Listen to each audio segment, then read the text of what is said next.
Hi guys, welcome back. What I want to talk about today is how over the course of when grocery stores were going from the farm stand to the aggregated spot, and if you can believe this, grocery stores used to be a counter and you would walk up to the counter and tell people what you wanted, and then they would go back and pick it for you, and then somebody got this brilliant idea that maybe we should just have the customers go pick it for themselves, which is obviously the easiest way to do it. Everything was moving along. We had people like we had people like Kroger and A&P and those guys, and everything was just hunky dory until somewhere around 1992, when this little guy decided they need to get into the grocery business. They like food. Food is a traffic builder. Food brings people in. You can sell them more. And so Walmart decided to come in. And what happened, and you're going to start to see some of the differences in some of these commodities. What happened was Walmart, since its inception in the early 60s, had always been selling things like pet food and confection and household goods, cleaners, those kind of things, bath tissue.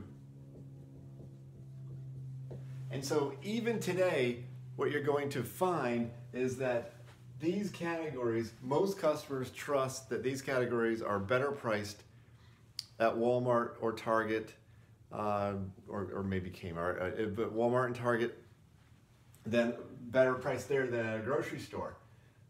So when you have these categories, you tend to have to work a lot harder in the grocery business to convince people that they should come over to your spot and buy it there. And unfortunately, grocery stores haven't done themselves many favors by keeping some of the prices as high as they have. If you look at some of the big bag dog food, you could talk about a $4 or $5 difference between Walmart and some of the grocery stores. So the percent difference in retail might be 10 or 15% between a regular traditional grocery store and Walmart, but now a $30 item, it just becomes much more pronounced. And so that's kind of where the issue is.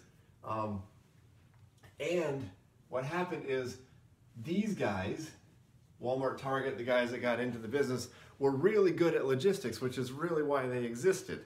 And so the onset of ECR, one of the first questions in your book, the onset of ECR, efficient consumer response, had to do with 4 areas. And hopefully you can see this. If not, it's in your book. It was focusing, they all have efficient in front of a efficient replenishment, efficient promotion. Then you're going to go through and talk about store assortment and product introduction. And I could have asked you this ahead of time. Where do you think we should focus? And you probably would have guessed a couple of these. So we're not too far out of the realm of what we think we should be focusing on if we're focusing on efficiency. Because remember, the reason Walmart existed was because of their efficiencies, and they passed it on with their pricing. We in the food industry had come up with the formats, which is what I covered last time. So when you put all these together, this was a response to it. In essence, let's work together with our trade partners and collaborate on replenishment so that the inventory dollars aren't all in one spot. They can kind of be shared throughout the supply chain as the customers need it. Promotion, obviously, as you can imagine, a continuous replenishment is pretty easy on a regular item, and it's a little bit more difficult on a seasonal item, but it's still manageable. On a promotion item, it's almost unmanageable. You can go from 1 week's worth of business to 100 weeks worth of business on a promotion. And so the ability to collaborate back between trade partners and retailers became more and more important, including how do we maybe just bypass the distribution centers and send straight pallets to the stores, those kind of things, if that's a really good sale. So excellent collaboration here between the industry and the trade partners. That's when we really started to realize that we need each other more than we should just be fighting against each other. new product introduction, we all pretty much know that somewhere around 80% of the, 80% of the new items fail, but also 80% of the repeat business, people will go back to the same spot where they bought it. And so, you know, getting new items out there, that becomes kind of a thing. That's a differentiator in stores, is to get new items out there. So this is what came out first in the collaborative model. We then took the collaborative model and said, uh-oh, the customer's changing. You know, the customer now has more transparency to pricing. The customer is more demanding. The customer has more options, to go on and on and on about things about customers. And so we had to come up with, maybe we should start reviewing this from a category standpoint. And so just a quick definition of a category. I want to make sure you have this. It's in your book. Distinct, manageable. Remember, these are categories: products and services,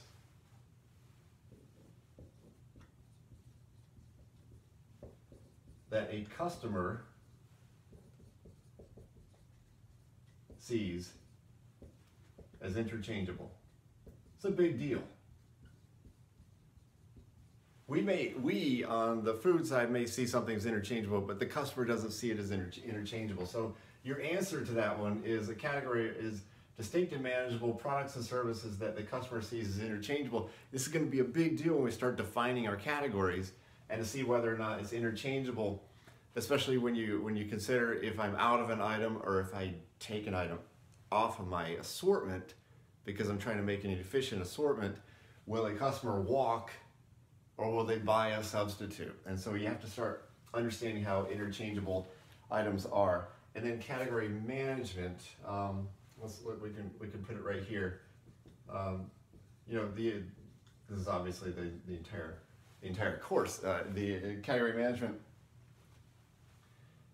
I've already described it here. I just want to put it in writing. It's a retailer and a supplier. This points to the collaborative model between the two. It's retailer and supplier, managing categories,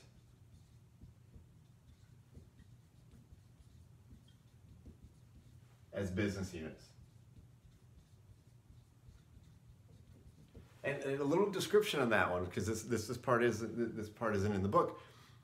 Managing it as a business unit means you have your own individual gross profit needs. And so make sure you can see this over here. If you have a category like cereal, you might have an overall net gross profit of maybe a 40% bill out on your store brands, a 25% bill out on your national brands,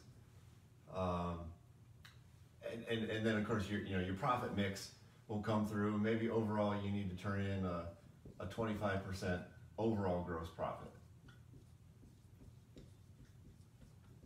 which this could be a real number. You have national brands, they have to go up and down, so they might bill out at 25, they might bill out at 30 and come down to 25 on realized gross profit. Remember, you have a bill out gross profit, and then you have a realized gross profit, and they don't match, because sometimes it takes money to sell something, and that money usually comes out of gross profit unless you can negotiate a better cost of goods.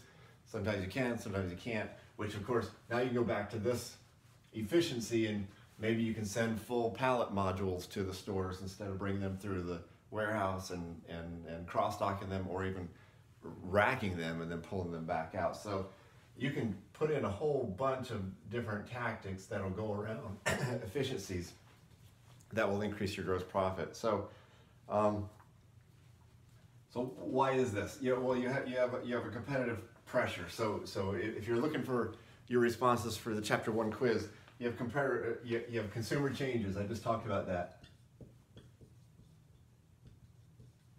Okay, we all have a handheld in our hand. We can tell what prices things should be. We have competitive pressures.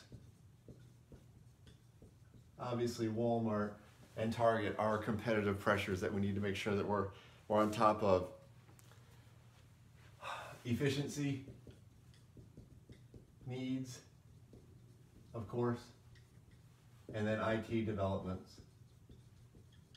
And this is going to, the IT developments is going to point to, as we get a little bit further along, the use of data. Obviously, you really didn't have that much data back when, in 1992, when Walmart started, but now you're moving along and we have a ton of data. So we should be able to use data to have a more efficient supply chain as it works through the system. So that's really just a little quick overview of some of the questions on chapter 1.